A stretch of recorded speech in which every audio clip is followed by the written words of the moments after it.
ఎంతో గొప్ప నటులు, గొప్ప రచయిత కూడా అవ్వవలసిన కిషోర్ దాస్ గారు ఉన్నారు మనతో. నమస్కారం కిషోర్ దాస్ గారు. నమస్కారం.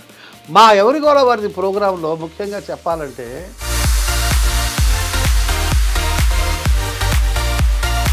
ఈ మధ్య మీరు ఎక్కువ తెరపైన కనిపించట్లేదని, మళ్ళీ ఎప్పుడు కనిపిస్తారని 3000 పైచీలకు ఎపిసోడ్లు యాంకరింగ్ చేశాను.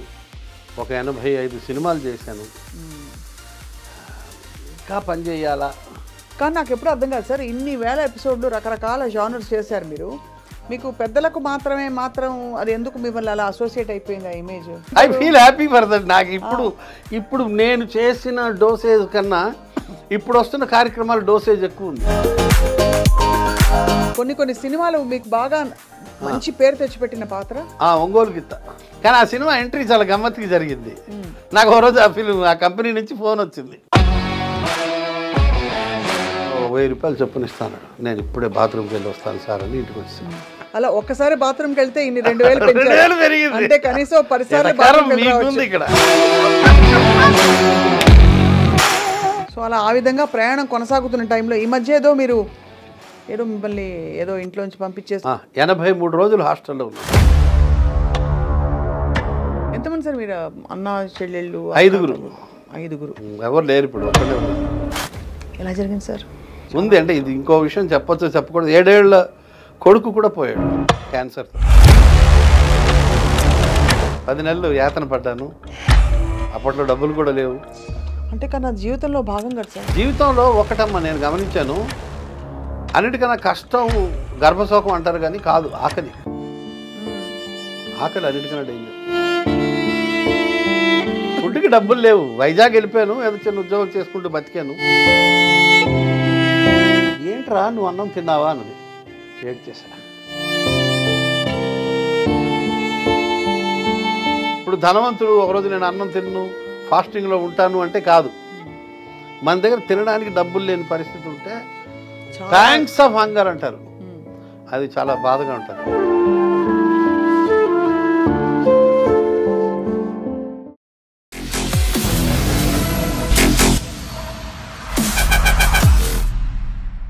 అందరికీ నమస్కారం and welcome to this candid conversation. అప్పుడెప్పుడో ఒక మహానుభావుడు, ఐ థింక్ దీపక్ చోప్రా గారు అనుకుంటాను, ఏజ్లెస్ బాడీ టైమ్లెస్ మైండ్ అని ఒక పుస్తకం రాశారు.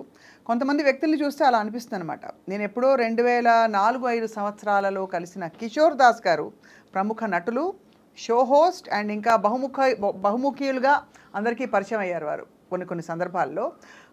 వారు అప్పటి నుంచి ఇప్పటిదాకా ఒకే సైజులో, ఒకే పద్ధతిలో, ఒకే వయసులో ఉన్నట్టుగా కొనసాగుతున్నారు.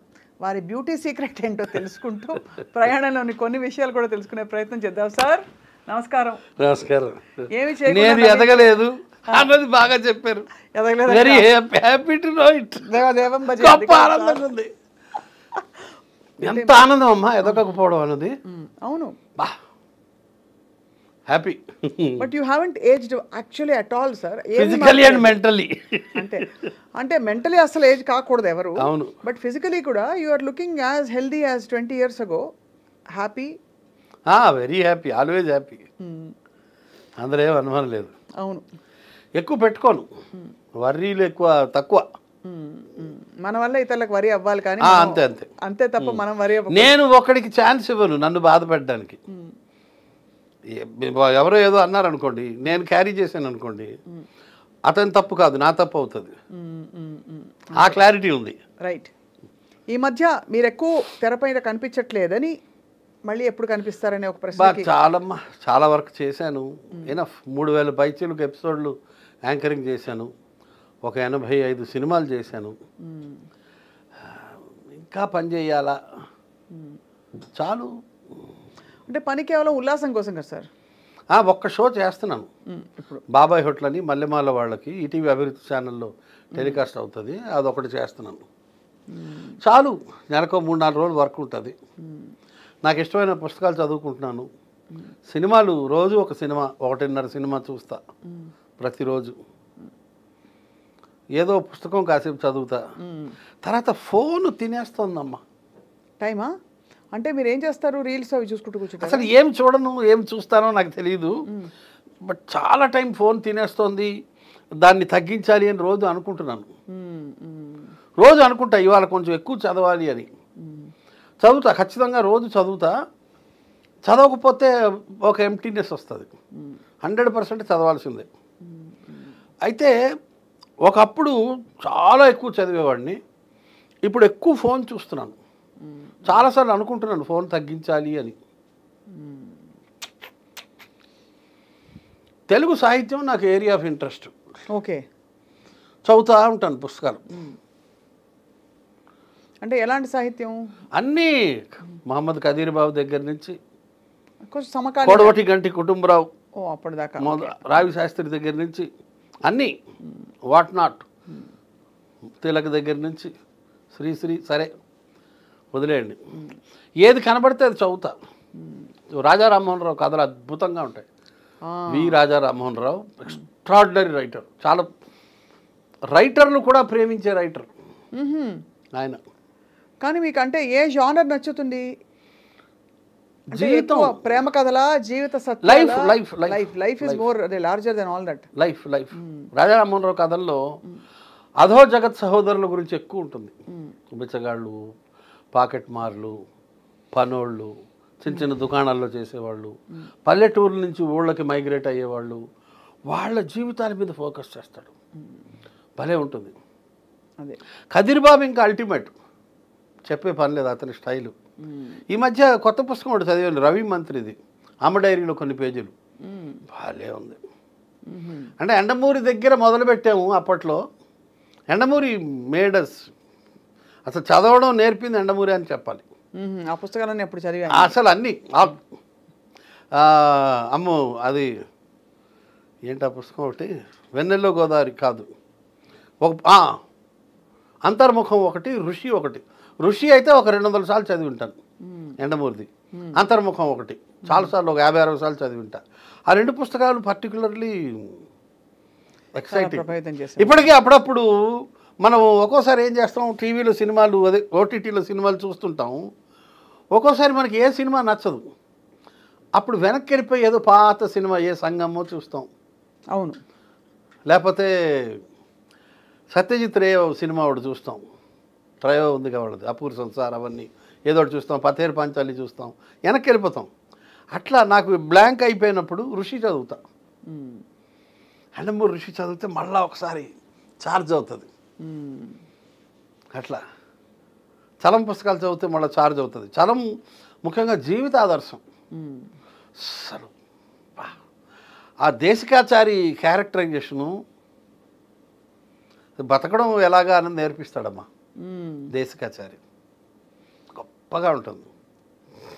సో ఇదే మీ జీవితంలోని పెద్ద కాలక్షేపం అంటే ఇదే, చదవాలి పుస్తకాలు, చదువుతా, సాహిత్యం చదువుతా. అంటే మరీ, కానీ నాకు ఎప్పుడు అర్థం కాదు సార్, ఇన్ని వేల ఎపిసోడ్లు రకరకాల జానర్స్ చేశారు మీరు, మీకు పెద్దలకు మాత్రం అది ఎందుకు మిమ్మల్ని అలా అసోసియేట్ అయిపోయింది ఆ ఇమేజ్? ఎగ్జాక్ట్లీ, అవును, ఇమేజ్ ఫాలో.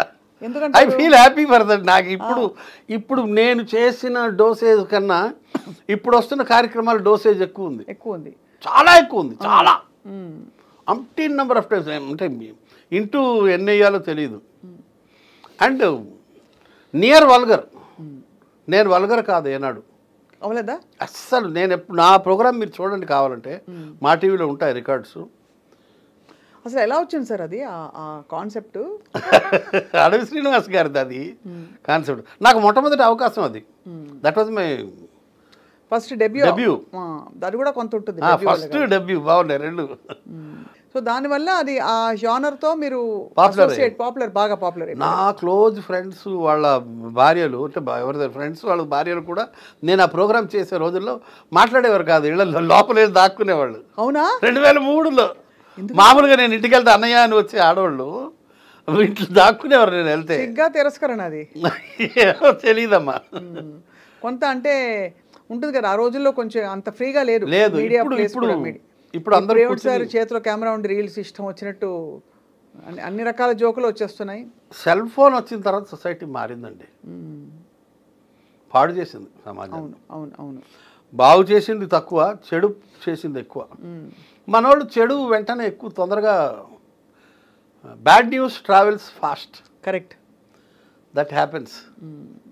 సో అలా ఆ విధంగా ప్రయాణం కొనసాగుతున్న టైంలో ఈ మధ్య ఏదో మిమ్మల్ని ఏదో ఇంట్లోంచి పంపించేశారు, మీరు హాస్టల్కి వెళ్ళిపోయారు, రకరకాల. ఇంట్లోంచి ఏం పంపించలేదు, లిఫ్ట్ పాడైంది, పాత లిఫ్ట్ తీసేసాను. ఎన్నో ఫ్లోర్ సార్ మంది? 5వ ఫ్లోర్.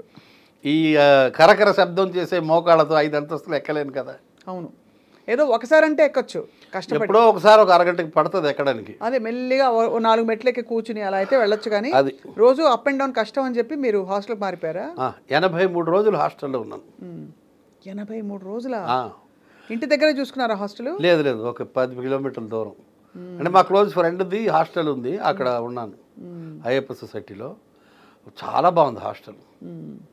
ఒక్కోసారి అనిపిస్తుంది అసలు ఈ బాదరబందీలు ఎందుకు, హాయిగా అలా హోమ్లోనో హాస్టల్లో ఉండిపోతే బాగుంటుందని. ఎవరైనా సరే కొన్నాళ్ళు బాగుంటుందమ్మా, కానీ ఫ్యామిలీ ఉండాలి. ఫ్యామిలీ లేకపోతే కష్టమే. మనం ఇంకా ఆ స్థాయికి వెళ్ళలేదు, ఒంటరి అయిపోవాలి, హిమాలయాల్లోకి వెళ్ళిపోవాలి. ఇప్పుడు మీరు హాస్టల్లో ఉన్నప్పుడు అందరూ ఇంట్లో వాళ్ళు వచ్చి వెళ్తూ ఉండేవారా? ప్రతి వారం వీకెండ్స్ నాతోనే ఉన్నారు వచ్చి. మా ఫ్రెండ్దే హాస్టల్, నేను ఒక్కడే ఒక గది తీసుకున్నాను కాబట్టి they use to come and stay with me. ఏం చేస్తారు సార్ అంత హాస్టల్లో? ఏం ఉండదమ్మా, పుస్తకాలు చదవడమే. టీవీ ఉంటుందిగా? టీవీ ఉంది, టీవీలో ఓటీటీ ఉంది, ఫోన్ ఉంది, ఫోన్లో ఓటీటీ ఉంది, అది హాట్స్పాట్ ఉంటుందిగా. మరి భోజన ప్రియులు కాదా మీరు? భోజన ప్రియుడిని. హాస్టల్లో ఫుడ్ చాలా బాగుంటుంది. 83 రోజుల్లో ఒక్కసారి కూడా ఇండైజెషన్ అలా. ఇంట్లో అయితే చాలాసార్లు వచ్చి ఉంటుంది. అప్పుడప్పుడు ఇంట్లో ఎవరు సార్ వంట? నేను కొంచెం గట్టిగా చెప్తాను. ఇంట్లో అందరూ వండుతారు, కానీ ఇంట్లో అయినా అప్పుడప్పుడు డిస్టర్బ్ అవుతుంది. కానీ ఏ మిరియాలు ఎక్కువ పడి హాస్టల్లో ఒక్కరోజు కూడా డిస్టర్బ్ కాలేదు. అది విచిత్రం. అక్కడ హాస్టల్లో ఉత్తర భారతీయులు ఎక్కువ, దాంతో కొంచెం చప్పటి కూడా పెట్టారు వాళ్ళు. ఇండైజెషన్ సమస్య లేదు, మంచి ఆయిల్ వాడతారు, క్వాలిటీ. అయ్యప్ప సొసైటీలో కడల్స్ కోలివ్ అని చాలా మంచి హాస్టల్, బాగా చూసుకున్నారు నన్ను. అసలు food extraordinary, healthy food, not tasty food. మీరు ఫస్ట్ అసలు మీరు వెజిటేరియనా? ఇంట్లో వెజిటేరియన్. ఓహో, అర్థమైంది. ఇప్పుడు 95% వెజిటేరియన్కి వచ్చాను. బయట కూడా ఎవ్రీవేర్. ఇంట్లో అసలు నాన్ వెజ్ వండరు, అసలు వండరు ఫస్ట్ నుంచి? అంతే? లేదు 100% వెజిటేరియన్. బయట స్నేహితులతో ఏది ఇంట్లో దొరకదో మనకి బయట వేలం వేరు ఉంటుంది కదా, అంతే కదా. ఆ విధంగా బయట తినడం తప్పిస్తే మా ఆవిడ హాహాకారాలు చేస్తుంది. నీ పుట్టుకేంటి, మనిషివేనా, జంతువుల్ని చంపుకుని తినడమా, ఒక శవం తినకపోతే నీకు ముద్ద దిగదా, పూట గడవదా, ఇట్లా తిడుతుంది ఆవిడ. దట్స్ ఎ మర్డర్ కదా, అట్స్ డెడ్ బాడీ కదా అంటది ఆమె. మీకు అది అంటే అది సైద్ధాంతికమైన అయిష్టమా ఇంట్లో, లేక ఫ్యామిలీ అలవాట? కులం అదే తినరు. కులం అని ఇప్పుడు అడిగితే అది బాగుండదు కదా అని. ఇప్పుడు ఈ మధ్య గొడవ అదే కదా, బై క్యాస్ట్ తినకూడదు, తినరు. సో అర్థమైంది. ఆ విధంగా కుళ్ళిపోయాను. మీరు అదే అండ్ మీరు విస్తరించిన కులం, భ్రష్టు విస్తరించిన అన్నాను సార్, కానీ విస్తరి కదా. ఎగ్జాక్ట్లీ, విస్తర్లో వడ్డించిన కులం. కానీ సార్ ఇప్పుడు బియాండ్ ఈ వీకెండ్స్ వాళ్ళు వచ్చి ఉండడం, భోజనాలు ఇవన్నీ పక్కన పెడితే ఏంటి, వాట్ ఈస్ యువర్ కనెక్షన్? ఫ్యామిలీతో ఎలా మీరు బాండ్ అవుతారు? అంటే అందరూ బాండ్ అవుతారు ఫ్యామిలీతో, కానీ మీ అన్యోన్యంగా ఉండే మీ కుటుంబం గురించి చెప్పండి. కొన్ని అంటే ఒక చిన్న హాస్టల్కి ఇంటికి డిఫరెన్స్ చెప్తాను. హాస్టల్లో టీ కావాలంటే 60-70 అడుగులు నడిచి, లిఫ్ట్లో 7 అంతస్తులు దిగి, మళ్ళీ ఒక 60-70 అడుగులు నడిచి వెళ్తే మనకి టీ దొరుకుతుంది. భోజనమైనా టిఫిన్ అయినా అంతే. అంటే ఫుడ్ విషయానికి ముందు మాట్లాడుతున్నాను, తర్వాత రిలేషన్షిప్ గురించి వస్తాను నేను. అసలు బేసిక్గా ఒంటరిగా ఉండడం అన్నది చాలా వేధిస్తుంటుంది. పక్కన భార్య లేకపోవడం, కొడుకు లేకపోవడం, కూతురు లేకపోవడం, ఆ వాయిడ్ ఉంటుంది, ఆ గ్యాప్ ఉంటుంది, అది కొంచెం పెయిన్ఫుల్గా ఉంటుంది. ఎందుకంటే కొడుకు పక్కన ఉంటే, కూతురు పక్కన ఉంటే అదొక ఎఫినిటీ, అదొక బాండింగ్. భార్య మీద డిపెండెన్స్ ఎక్కువ ఉంటుంది. 40 ఏళ్ళు అయిపోయింది. మీరు కమల్ హాసన్ సినిమా భారతీయుడిలో విలన్ వస్తాడు, విలన్ అతను ఎవరు పోలీస్ ఆఫీసర్ వచ్చి వీళ్ళిద్దరు ఫైటింగ్ చేసుకుంటారు. ఫైటింగ్ అయిన తర్వాత కమల్ హాసన్ క్లోజప్ షాట్ పడుతుంది, ఇలా చూస్తాడు భార్య వైపు, సుకన్య అనుకుంటాను. అవును. కట్ చేస్తే అతను ఏమీ డైలాగ్ రాయడు శంకర్. కట్ చేస్తే అతను క్లోజప్, ఫైటింగ్ అయిపోతుంది, కమల్ హాసన్ క్లోజప్ పడుతుంది, ఇలా చూస్తాడు ఆమె వైపు. అంటే మనం ఇప్పుడు నేను విలన్ని కొట్టేసాను కాబట్టి పోలీసు వాళ్ళు నా దగ్గరికి వస్తారు కాబట్టి మనం ఈ ప్లేస్ ఖాళీ చేసేయాలి అన్న ఇండికేషన్ ఆమెకు అర్థమైపోయి 1 సెకండ్ 2 సెకండ్సే ఉంటుంది క్లోజప్. కట్ చేస్తే ఆమె దండం మీద ఆరేసిన బట్టలు తీస్తూ ఉంటుంది. అండర్స్టాండింగ్ అలా ఉంటుంది. అది భార్యాభర్తల బంధం అంటే ఒకళ్ళనొకళ్ళు అర్థం చేసుకోవడం అంటే. నేను పొద్దున్నే లేచి బ్రష్ చేసుకుని వచ్చి నా కుర్చీ మీద కూర్చుని నేను ఇలా రిమోట్లు పట్టుకుని టీవీ చూస్తుంటా. మా ఆవిడ వంటగదిలోంచి నన్ను చూస్తుంది. వీడిప్పుడు టీ తాగుతాడు అన్నది ఆమెకి ఇండికేషన్. నేను కుర్చీ మీద కూర్చున్న 120 సెకండ్స్లో నాకు టీ వస్తుంది. మళ్ళీ అరగంటలో ఇంకొక టీ వస్తుంది. నేను కనీసం ఇలా చూడను. అంత డిపెండెన్స్ ఉంటుంది భార్య మీద. హాస్టల్లో అది లేదు. నేను 60-70 అడుగులు నడిచి లిఫ్ట్ దిగి వెళ్ళాలి. పైపెచ్చు అక్కడ మనుషులతో నాకు అనుబంధం ఉండదు. ఇక్కడ నా భార్య ఊరు వెళ్ళింది అనుకోండి, ఆ పని నా కూతురు చేస్తుంది, ఆ పని నా కొడుకు చేస్తాడు. ఎందుకంటే అక్కడ ఒక ఎఫెక్షన్ ఉంటుంది, అక్కడ ఒక రిలేషన్షిప్ ఉంటుంది, ఒక బంధం ఉంటుంది, బ్లడ్ ఉంటుంది. హాస్టల్లో అది ఉండదుగా.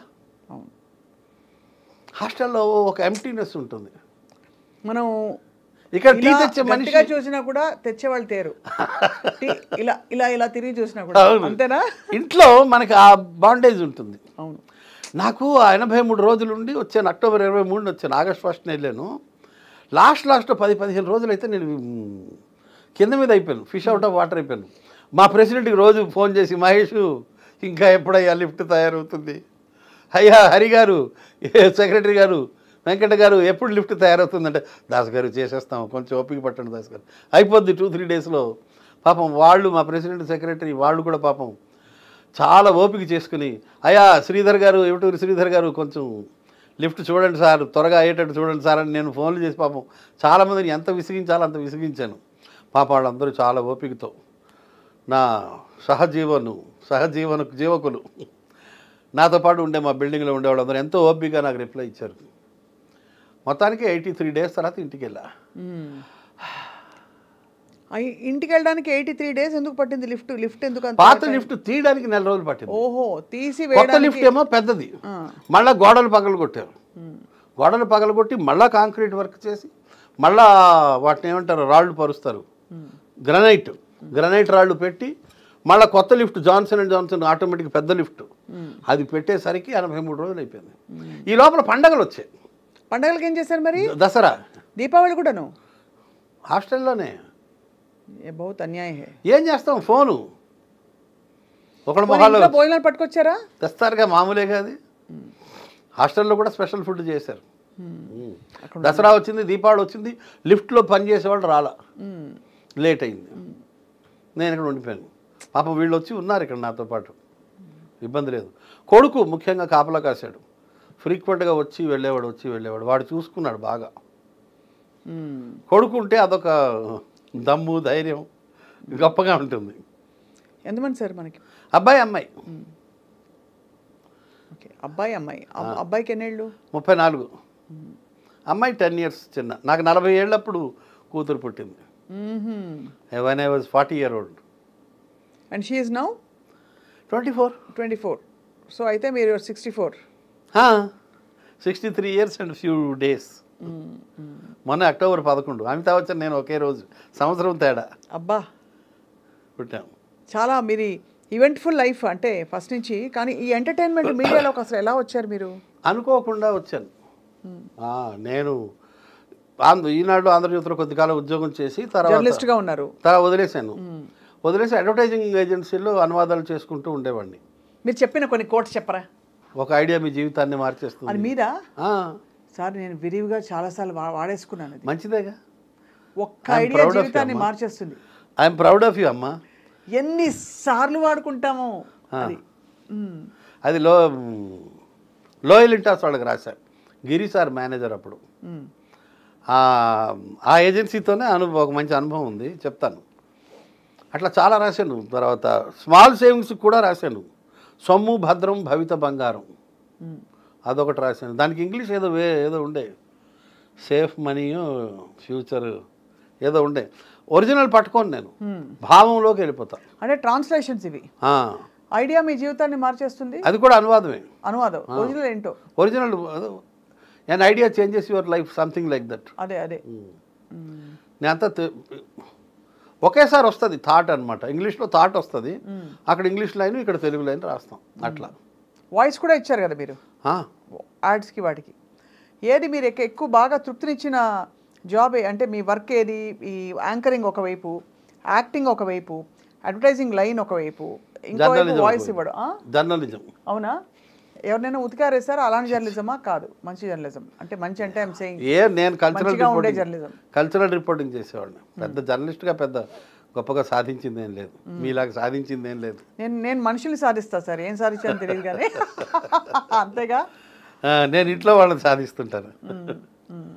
జర్నలిజం తర్వాత అడ్వర్టైజింగ్ ఏజెన్సీలో పనిచేసేవాడిని.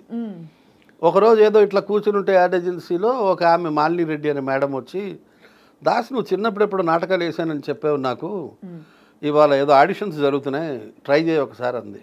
చాలామంది వచ్చి వెళ్ళారు, నచ్చట్లేదు సార్కి అంటే, నేను ఎప్పుడో చిన్నప్పుడు 2-3 నాటకాలు వేసానమ్మా, నాకు పెద్ద అనుభవం లేదంటే, పర్లేదు వెళ్ళు అన్నారు. వెళ్ళాను. ఆయన ఎవరు నువ్వు అంటే, ఇట్లా ఇక్కడ ట్రాన్స్లేటర్ని సార్, కాపీ రైటర్ని, Telugu copy writer, Telugu translator, acting experience ఉందంటే, మెట్రికులేషన్లో ఒక నాటకం, ఇంటర్మీడియట్లో ఒక నాటకం, మా ఊరిలో సర్వేశ్వర గారి డైరెక్షన్లో ఒక నాటకం, మెట్రికులేషన్లో డీకే మేషారు, సహదేరావు గారి మేషారు వాళ్ళ డైరెక్షన్లో ఒక నాటకం, ఇంటర్మీడియట్లో ఒక ఒరియా నాటకం ఏదో చేశాను. సరే నీకు ₹1,00,000 ఇస్తున్నాను, కూర్చో, ₹1,00,000 నీకు ఇస్తున్నాను, ఫేస్ చూపించాను. చూపెట్టాను, ఆనందం. బాగుంది, చాలా బాగా చేసావయ్యా, చాలా ఆనందం, బాగా చూపెట్టావు, ఒక 50,000 వెనక్కి తీసుకుంటున్నాను, ఎక్స్ప్రెషన్ ఇవ్వు అన్నాడు. ఇచ్చాను. మళ్ళీ ఒక 25,000 ఇస్తున్నాను అన్నాడు, మళ్ళీ తీస్తున్నాను అన్నాడు. ఆ వేరియేషన్స్ చేయమన్నాడు, చేశాను. 3 రోజుల తర్వాత షూటింగ్ ఉంటుందో వచ్చే అన్నాడు. స్పాట్లో డిసైడ్ చేశాడు ఆయన. అట్లా స్మాల్ సేవింగ్స్ యాడ్కి ఫస్ట్ వర్క్ అనమాట అది. అప్పటికి మీరు ఇలాగే ఉండేవారా? ఇంకా బాగా సన్నగా ఉండేవారా? లేదు లేదు, లావుగానే ఉన్నాను. నేను పెళ్ళైన 5 ఏళ్ళకి లావు అయిపోయాను. మీ ఆవిడ వంట అంత బాగుంటుందా సార్? లేదమ్మా, మా జీన్స్ అలాగే ఉంటుంది, జెనెటిక్. ఇంట్లో అందరూ ఇలాగే ఉంటారు. సో అట్లా ఎంటర్ అయ్యాను. మెల్లగా ఇంట్రెస్ట్ కలిగింది, అరే ఇందులో ఏదో ఉంది అని. మెల్లగా ఈ సీరియల్స్, చిన్న చిన్న మోడలింగు, అప్పుడు ఏవో మోడలింగ్ చేశా, స్మాల్ సేవింగ్స్కి, సిడిఆర్ హాస్పిటల్కి, ఏవో రకరకాలు చేశాను. ఫండు కాలింగ్ అని టాటా టెలి సర్వీసెస్ వాళ్ళకి, ఇలాగ చాలా మోడలింగ్ కూడా చేశాను అప్పట్లో. మెల్లగా టీవీ ఫీల్డ్లోకి వచ్చా.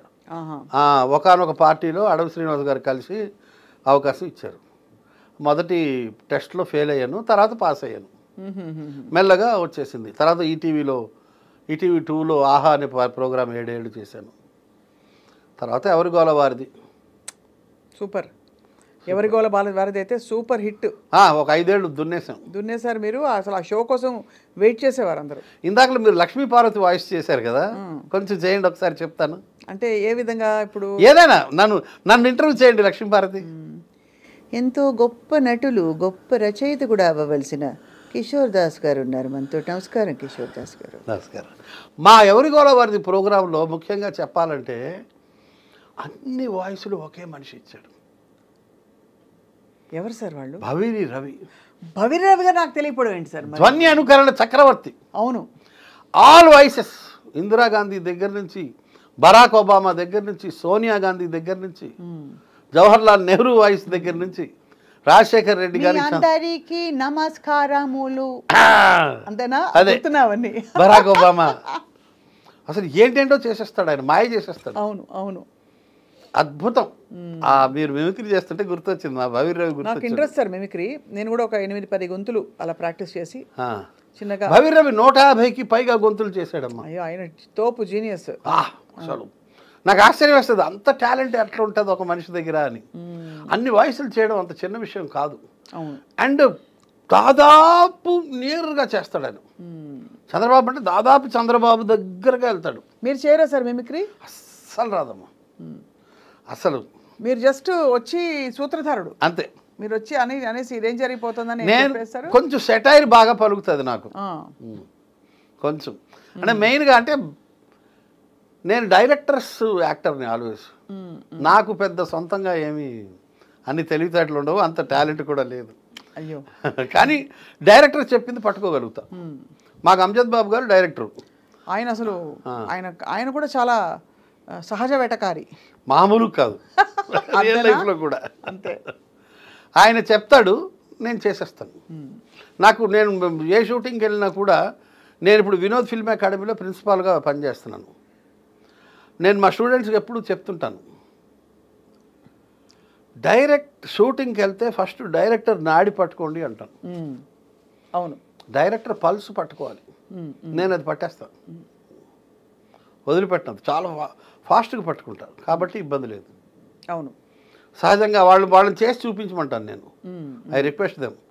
అంజద్ బాబు గారు చేసి చూపిస్తారు, ఆయన కొంచెం చేసి చూపిస్తే చాలు, మిగతాది నేను అల్లుకుపోతా. ఆ టాలెంట్ ఉంది.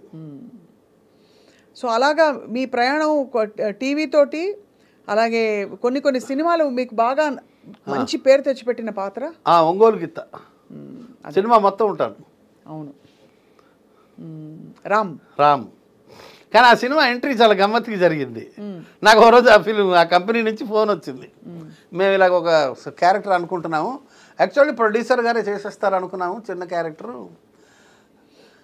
ఏవో అది క్యారెక్టర్ కొంచెం పెరిగేటట్టుంది, కొంచెం మీలాంటి ఎక్స్పీరియన్స్డ్ అవసరము అన్నారు. పిలిచారు, మేనేజర్ పిలిచాడు, మాట్లాడాడు. ఎంత తీసుకుంటావు అంటే, నాకు ఆల్రెడీ ఒంగోలు గిత్త ఎవరి గోల వారిదిలో రోజుకి 10,000 ఇస్తున్నారు, ఎపిసోడ్కి 10,000 అన్నాను. 1,000 రూపాయలు ఇస్తానన్నాడు. ఒక 25 రోజులు ఎంతో ఉండొచ్చు, 20 రోజులు ఉండొచ్చు, 30 రోజులు ఉండొచ్చు, 25 రోజులు ఉండొచ్చు, 1,000 రూపాయలు చొప్పున ఇస్తానన్నాడు. నేను ఇప్పుడే బాత్రూమ్కి వెళ్ళి వస్తాను సార్ అని ఇంటికి వచ్చాను. అంతేనా? మళ్ళీ ఒక 4-5 రోజుల తర్వాత మళ్ళీ ఫోన్ చేశాడు. నేను వెళ్ళాను, సరే అని. వెళ్తే 3,000 ఇస్తామండి అన్నాడు. ఓహో, అలా ఒక్కసారి బాత్రూమ్కి వెళ్తే ఇన్ని 2,000 పెరిగింది అంటే కనీసం 10 సార్లు మీకుంది ఇక్కడ. మీది ఎటకారం తక్కువ కాదు. 2,000 మళ్ళీ బాత్రూమ్కి వెళ్ళాను, మళ్ళీ పిలిచారు 4 రోజుల తర్వాత, మళ్ళీ 5,000 చేశారు. మళ్ళీ బాత్రూమ్కి వెళ్తానని లేస్తుంటే పట్టుకున్నాడు, కుదరదు అట్లా లేదు అన్నాడు. ఇప్పుడే నిజంగా వస్తానని చెప్పి మళ్ళీ ఇంటికి వెళ్ళిపోయా. ఒక వారం రోజుల తర్వాత మళ్ళీ ఫోన్ చేశారు, 5,000 కాదు కానీ మీరు వచ్చి కొంచెం మాట్లాడండి అని. నేను రానని చెప్పాను, నేను మొండికేశాను, నా వల్ల కాదండి, మీరు ఏందండి ఈ చేపల భారం. అంతే కదా మరి, ఈ మేనేజర్లు ఎంత సంస్థకి మిగులుద్దామా అని ఆలోచిస్తాను. అంతేగా, వాళ్ళ పనే అది, పాపం వాళ్ళు మాత్రం ఏం చేయగలరు. నేనైతే చెప్పాను, నేను రానండి, మీ చేపల బేరం నా వల్ల కాదు, మానేయండి, అక్కర్లేదు, నాకేం అవసరం లేదన్నాను. డైరెక్టర్ గారు పిలుస్తున్నారు అని చెప్పారు. డైరెక్టర్ పిలిస్తే వెళ్ళాలి. Director is the boss, director is the God for an actor. వెళితే ఆయన చెప్పాడు, దాసు నేను ఒక సినిమా ఫ్లాప్ అయింది నాది, ఒక సినిమా హిట్ అయింది, ఆ సందిగ్ధంలో, ఆ సంధికాలంలో నేనున్నాను. నాకు కూడా ఈ సినిమా ఒక పరీక్ష. నువ్వు నాకు కోఆపరేట్ చేస్తే నేను భవిష్యత్తులో సినిమాలు చేస్తూనే ఉంటాను, కాబట్టి నీకు నేను వేషం ఇస్తాను, నాకు కొంచెం కోఆపరేట్ చేసి చెయ్యి అంటే, నేను ఇంత అమౌంట్ అనుకుంటున్నానండి, ఇస్తే చేస్తానండి అన్నాను. ఎంతో కొంత లేవోయ్, నీకు ఇస్తాను లేవోయ్, రావోయ్, నువ్వు చేయబోయ్ అన్నాడు. చేస్తాను సార్ అన్నాను. అప్పుడు ఆయన మాటకి తలవకి నేను కోరుకునే అమౌంట్ తీసుకునే చేశాను. అంతే. బట్ మామూలుగా మీరు డిమాండింగా కిషోర్ దాస్ గారు అంటే అప్పుడు డిమాండింగ్, ఇప్పుడు లేదు, తగ్గిపోయింది. కాదు అంటే జనరల్గా మీరు పేమెంట్ అంటే పేమెంట్, మాట అంటే ఒకప్పుడు ఉండేవాడిని అట్లా, చాలా బాగా ఇదిగా. మనకి ఇల్లు గడవాలి కదా సార్, అది కూడా ఉంది కదా. ఒకప్పుడు ఉండేవాడిని, ఇప్పుడు ఎలా సార్ మీ కుటుంబ నేపథ్యం? పర్వాలేదు, ఇప్పుడు హ్యాపీ. ఇప్పుడు హ్యాపీ. కానీ స్టేజ్ దాటేసాను, ఆ స్టేజ్ దాటా. ఒకరోజు నేను ఒకే టీ ఒకే బన్నుతో గడిపాలంటే స్టోరీలు యాక్టర్లందరికీ ఉంటాయి, మీకు ఉందా సార్? ఉంది. మీకు నిజంగా ఉందా? నేనేదో ఒక్కరోజా ఉందండి, అది చెప్తానండి. అట్లా అప్పట్లో చాలా పర్టికులర్గా ఉండేవాడిని. ఇప్పుడు అంటే ఇప్పుడు లేదు. ఇప్పుడు నేను ఎక్కడికైనా వెళ్తే చూస్తాను. నేను చిన్న కంపెనీ అనుకోండి, నేను మరీ బాధపడకుండా, మీరు మరీ ఆనందించేయకుండా మధ్య మార్గంలో ఇవ్వండి సార్ అంటాను. నేను ఫిగర్ చెప్పను. సో మరీ బాత్రూమ్కి వెళ్ళాల్సిన అవసరం లేకుండా. అంతేనా? ఎటకారికి ఎటకారము. అట్లా ఇప్పుడు తగ్గింది. ఒకప్పుడు చాలా పర్టికులర్గా ఉండేవాడిని, ఇప్పుడు మారాను. ఇప్పుడు ఏంటి సార్, డిజిటల్ మీడియాలు అవి ఇవి అన్ని రకాల మీడియాలు ఓటీటీలు వచ్చాక అసలు ఇన్ఫ్లేట్ అయిపోయాయి కదా మొత్తం పేమెంట్స్. అవును, పెరిగాయి. సో అయితే మీరు కష్టపడిన సందర్భాలు ఉన్నాయి డబ్బులు లేక. ఒక్కరోజు ఒక్కరోజు ఎలా అవుతుంది? ఎప్పుడో చిన్నప్పుడు జరిగింది అట్లా. ఎంతమంది సార్ మీరు అన్న చెల్లెళ్ళు? 5గురు. 5గురు. ఎవరు లేరు, ఇప్పుడు ఒక్కడే ఉన్నాను. అయ్యో సార్, వాళ్ళు బాధగా. 2 తమ్ముళ్ళు. చాలా బాధ. తమ్ముళ్ళు కూడా వెళ్ళిపోయారా? 2 తమ్ముళ్ళు, చిన్నవాళ్ళే కదా సార్, అక్క, అన్నయ్య అందరూ. ఎలా జరిగింది సార్? లాస్ట్ తమ్ముడు 7 ఏళ్లకే బావిలో పడి చనిపోయాడు. అయ్యా అయ్యా అయ్యా. అక్క 7 ఏళ్లకే జ్వరం వచ్చి చనిపోయింది. అన్నయ్య 50 ఏళ్ళకి హార్ట్ అటాక్, తమ్ముడు 50 ఏళ్ళకి హార్ట్ అటాక్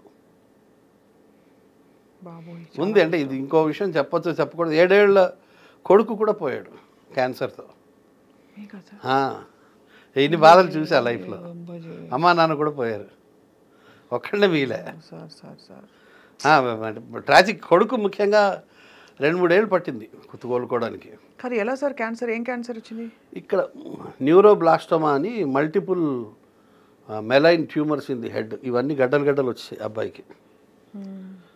పాపం ఒక 10 నెలలు బాధపడ్డాడు. జ్వరం వచ్చింది, 10 నెలలు తగ్గల పాపం. అమ్మో 97. అది వద్దులేండి, అది కష్టం తట్టుకోవడం. కాదు సార్, మీరు చాలా 10 నెలలు యాతన పడ్డాను. అప్పట్లో డబ్బులు కూడా లేవు, అందరూ కోఆపరేట్ చేయడం వల్ల గట్టెక్కాను. ఇంత బాధను అనుభవించి మీరు అందరు నవ్విస్తారా? ఇంత అన్యాయం ఇది. చాలామందికి శేఖర్ సుమన్ కానీ ప్రకాష్ రాజ్ కానీ అందరికీ లాస్ ఉంది లైఫ్లో. వద్దు, ఆ టాపిక్ వద్దు. అంటే కానీ నా జీవితంలో భాగం కదా సార్. జీవితంలో ఒకటమ్మా నేను గమనించాను, అన్నిటికన్నా కష్టం గర్భశోకం అంటారు కానీ కాదు, ఆకలి. ఆకలి అన్నిటికన్నా డేంజర్. ఒక కథ ఉంది, చెప్పొచ్చా? కొంచెం లెంత్. చెప్పండి. ఒక 5 మినిట్స్ చెప్పండి సార్. మహావిష్ణువుకి నారదుడికి గొడవ అవుతుంది. ఎవరు మానవ జన్మలో అన్నిటికన్నా దుఃఖం ఏంటి అంటే, నారదుడు అంటాడు గర్భశోకం. ఎవరైతే తన బిడ్డల్ని కంటారో వాళ్ళు పోతే అందరికన్నా కష్టం. అంటే మహావిష్ణువు కాదు, ఇంకోటి ఉంది అంటాడు. రుజువు చేయి అంటాడు. సో నారదుడికి ఆడజన్మ ఇస్తాడు. వరుసగా ఒక 100 మంది పిల్లల్ని ఇస్తాడు. ఆ 100 మంది పిల్లలు 2-3 రోజుల్లో చచ్చిపోతారు. నారదుడు ఏం చేస్తాడు, వరుసగా ఆ పిల్లల్ని ఒకళ్ళ తర్వాత ఒకళ్ళని అంత్యక్రియలు చేసి కాల్చేస్తూ ఉంటాడు. అలాగో 30-40 మంది అవుతారు. అలసిపోతాడు. 2-3 రోజులు అవుతుంది, అప్పటికే తిండి ఉండదు, అలసిపోతాడు. ఆకలి గుర్తొస్తుంది. ఆకలి. మహావిష్ణువు చెప్తాడు గర్భశోకం కన్నా ఆకలి చాలా డేంజరు అని. అంటే లేదు, కన్నబిడ్డలు పోతే ఎక్కువ బాధాకరం అని ఆర్గ్యూ చేస్తాడు నారదుడు. చివరికి 30-40 మంది అంత్యక్రియలు అయిపోయిన తర్వాత కొంచెం శ్మశానంలో కొంచెం దూరంలో ఒక చెట్టు మీద ఒక పండు కనిపిస్తుంది. ఇతనికి ఆకలి, ఏం చేయాలో తెలియదు. 2 రోజులు అయింది, అన్నపానీయాలు లేవు. మొత్తానికి అప్పుడు చెట్టు ఎక్కలేడు, ఆకలి. ఏం చేస్తాడంటే ఆ పిల్లలు శవాలు వరుసగా పేర్చి వాటి మీద ఎక్కి, చనిపోయిన పిల్లల మీద ఎక్కి ఆ పండు అందుకుంటాడు. స్త్రీ అవతారంలో ఉంటాడు. అప్పుడు మహావిష్ణువు ప్రత్యక్షమై, చూసేవా కన్న బిడ్డల మీద తొక్కుకుంటూ వెళ్ళేవు, ఆకలి అన్నిటికన్నా డేంజరస్, అన్నిటికన్నా పెయిన్ఫుల్ అంటాడు. మనిషికి ఆకలి లేకపోతే చాలమ్మా లైఫ్లో, అది ఇవ్వకపోతే చాలు. అది ఒక్కటే అమ్మా, అది ఆకలి అన్నిటికన్నా యూ విల్ డూ ఎనీథింగ్ అండి ఆకలేస్తే. అలాంటి తీవ్ర పరిస్థితి గురించి తెలుసుకోవడానికి మీరు ఒక్కరోజే జరిగిందన్నారు కదా. అవును. ఏం జరిగింది ఒక్కరోజు చెప్పచ్చా, అడగచ్చా? అసలు ఫుడ్కి డబ్బులు లేవు. వైజాగ్ వెళ్ళిపోయాను, ఏదో చిన్న ఉద్యోగం చేసుకుంటూ బతికాను. 78లో ఒక 6 నెలలు ఉద్యోగం చేశాను. బరంపురం మా ఇల్లు. యాక్చువల్లీ విజయనగరంలో పుట్టాను, బరంపురంలో పెరిగాను. నా 10వ ఏట బరంపురం వెళ్ళిపోయాను. మెట్రికులేషన్ పాస్ అయ్యాను. తర్వాత వ్యాపారం ఏదైనా చేయొచ్చులే అనుకుని ముందు ట్రైనింగ్ కోసం బట్టల షాపులో ఉద్యోగం చేశాను. ఒక 6 నెలలు ఉద్యోగం చేశాను. తర్వాత మానేశాను, ఇంకో దగ్గర చేరదామని. మధ్యలో గ్యాప్ వచ్చింది, డబ్బులు లేవు ఇంట్లో అడగడానికి. నామోషి ఉన్న డబ్బులన్నీ అయిపోయాయి. అక్కడ తెలిసిన 3-4 దగ్గర డబ్బులు అడిగేసి అవి కూడా తినేశాను. అసలు కంప్లీట్గా డబ్బులు అయిపోయాయి. ఒకరోజు తినడానికి కూడా డబ్బులు లేవు. ఉదయం నుంచి అద్దె ఇంట్లో ఉంటున్నాను, ఒకళ్ళ ఇంట్లో అద్దెకుంటున్నాను. ఉదయం నుంచి అటు ఇటు తిరుగుతున్నాను, నీళ్లు తాగుతున్నాను. ఆకలి, ఏం చేయాలో అర్థం కావట్లేదు. డబ్బులు లేవు, తెలిసిన వాళ్ళు 3-4 అడిగేసాను ఆల్రెడీ, ఇంకా అడిగితే ఇవ్వరు అని డిసైడ్ అయిపోయాను. అప్పుడు ఎవరింట్లో అయితే అద్దెకు ఉన్నానో వాళ్ళ ఇంట్లో రెండవ కోడలు చిట్టక్క అని, చిట్టక్కని బాగా నేను దగ్గర మా సొంత అక్క అంత ప్రేమగా చూసేవాడిని. చిట్టక్క గమనించింది, ఈడేంటి ఉదయం నుంచి అటు ఇటు తిరుగుతున్నాడు, ఉద్యోగం మానేశాడు, కొత్త ఉద్యోగంలో ఇంకో బట్టల షాప్లో చేరతా అన్నాడు, చేరలేదు, నెల గ్యాప్ వచ్చింది, ఇవాళ చూస్తే ఉదయం నుంచి సాయంత్రం దాకా తిరుగుతున్నాడు, ఏం చేస్తున్నాడు అర్థం కావట్లేదని. 4 గంటలప్పుడు అడిగింది, ఏంట్రా నువ్వు అన్నం తిన్నావా అన్నది. ఏడ్చేసా, విపరీతంగా ఏడ్చా, అస్సలు అన్కంట్రోలబుల్ ఏడ్చా. ఎందుకంటే మనకు అన్నం తింటావని అడిగేవాళ్ళు ఎవరు? ఊరు కాని ఊర్లో ఉన్నాను నేను. లేదక్క తినలేదు, లేవు డబ్బులు అంటే వెంటనే ఇంట్లో ఏదో ఉప్మా ఉంటే పెట్టింది, ఉప్మా తిని ఆగురే అన్నం వండుతానని చెప్పి అన్నం వండి అన్నం పెట్టి డబ్బులు ఇచ్చి, ఒరే నువ్వు బరంపురం వెళ్ళిపోరా, ఇక్కడ ఉండొద్దు, నామోషి ఫీల్ అవ్వకు, మీ నాన్న ఏం అనలే, నేను మాట్లాడతాను. అప్పట్లో ల్యాండ్ లైన్స్, నువ్వు వెళ్ళి చదువుకోరా, నువ్వు గొప్పోడు అవుతారా, తెలివైనడివిరా, ఈ బట్టల షాపులో ఉద్యోగాలు ఈ వ్యాపారాలు నీ వల్ల కావులే పోరా అని అక్క పంపించేసింది. అప్పటి నుంచి అక్క దగ్గర రెగ్యులర్గా వెళ్తూ ఉంటా. అట్లా మధ్యలో కొన్నాళ్ళు అక్క కనిపించలేదు, ఆవిడ కోసం చాలా కష్టపడి వెతికామండి. వాళ్ళ ఇల్లు మారిపోయారు, అడ్రస్ లేకుండా పోయింది, చాలా కష్టపడితే దొరికింది ఒకరోజు అక్క. ఈ మధ్య బెడ్ రిటర్న్ అయిపోయింది, షీఈ్ నియర్లీ 80 ఇప్పుడు. 80 పెద్ద వయసు కాదు సార్ మరి. అవును, పాపం సిక్ అయిపోయి బెడ్ రిటర్న్ అయింది. రాఖీ వస్తే ఆవిడే గుర్తుంటుంది నాకు, అన్నం పెట్టిన అక్క అమ్మ. అట్లా ఆ రోజు నిజంగా ఉదయం నుంచి సాయంత్రం దాకా డబ్బులు లేక ఫుడ్ లేదు, చాలా పెయిన్ఫుల్గా ఉంటుంది. ఇప్పుడు ధనవంతుడు ఒకరోజు నేను అన్నం తిన్ను ఫాస్టింగ్లో ఉంటాను అంటే కాదు, మన దగ్గర తినడానికి డబ్బులు లేని పరిస్థితి ఉంటే థ్యాంక్స్ ఆఫ్ హంగర్ అంటారు, అది చాలా బాధగా ఉంటుంది. అన్నీ అనుభవించాలి లైఫ్లో.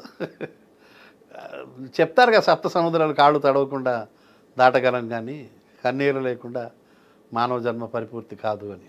అవును అవును, అన్నీ చూడాలి. ఎప్పుడు ఒకటి అనుకుంటా, మనకు ఉన్న దాంట్లో పక్కవాడికి ఇస్తేనే, ఎంతో కొంత పక్కవాడికి ఇస్తేనే జీవితం బాగుంటుంది, ఫలప్రదంగా ఉంటుంది. నాకు విజయవాడలో ఉంటారు ఒక ఫ్రెండు, ఆయన్ని చూసి నేను చాలాసార్లు అనుకుంటా, గొప్ప వ్యక్తులు ఉంటారు మన చుట్టుపక్కల అని. పుట్టగుంట సతీష్ గారని, ఆయన లయన్స్ క్లబ్ గవర్నర్గా కూడా చేశారు అక్కడ. ఆయన నేను చూశాను, ఆయన తన ఆదాయంలో చాలా డబ్బులు ప్రజలకు ఇస్తాడమ్మా. మా ఫ్రెండ్ వాళ్ళ అమ్మాయికి హార్ట్ అటాక్ వస్తే గంటల్లో ₹1,00,000 సర్దిచ్చాడు. నా ఫ్రెండ్కి బరంపురంలో క్యాన్సర్ వస్తే మందులకి డబ్బులు ఒకరోజు నాకు షార్టేజ్ పడితే ఆయన డబ్బులు ఇచ్చాడు. కరోనా టైంలో 100 మందికి 1000 మందికి వ్యాక్సిన్ వేయించాడు. అవేవో మందులు స్ట్రిప్పు 30 టాబ్లెట్లు 60 టాబ్లెట్లు ఏదో ఒక స్ట్రిప్పులు లక్షల్లో పంచాడు ఆయన. భవానీ భక్తులు వస్తుంటారు నడుచుకుంటూ, వాళ్ళ కోసం వాళ్ళ ఫ్యాక్టరీ ఉంది బొమ్మలూరు అని, హనుమాన్ జంక్షన్ దగ్గర. అక్కడ లక్షలాది మందికి అనేక సంవత్సరాలుగా ఆయన అన్నం పెడుతున్నాడు. ప్లస్ వాళ్ళు పడుకోవడానికి రెస్ట్ రూమ్స్ పెట్టాడు. ప్లస్ అక్కడ ఒక డాక్టరు నర్సు ఉంటారు మెడికల్. ఆ ఊళ్ళో స్కూలు కట్టించి ఇచ్చాడు, పోలీస్ స్టేషన్ కట్టించి ఇచ్చాడు. ఈ హ్యాండిక్యాప్డ్ పిల్లలకి పరికరాలు ఇస్తుంటారు. చాలామంది పిల్లలకి గవర్నమెంట్ స్కూల్స్లో యూనిఫారాలు, పేద పిల్లల ఫీజులు కట్టడం, ఇలాగ అనేకం చేస్తుంటారు ఆయన. మనిషి తన ఆదాయంలో కొంత ఇవ్వాలి అన్నది నేను ఆయన దగ్గర నేర్చుకున్నాను. ఒకప్పుడు లేనితనం నుంచి వచ్చాను కాబట్టి నాకు కొంత ఇవ్వడంలో ఆనందం ఏంటో ఇప్పుడు నేను అనుభవిస్తున్నాను. అవునా?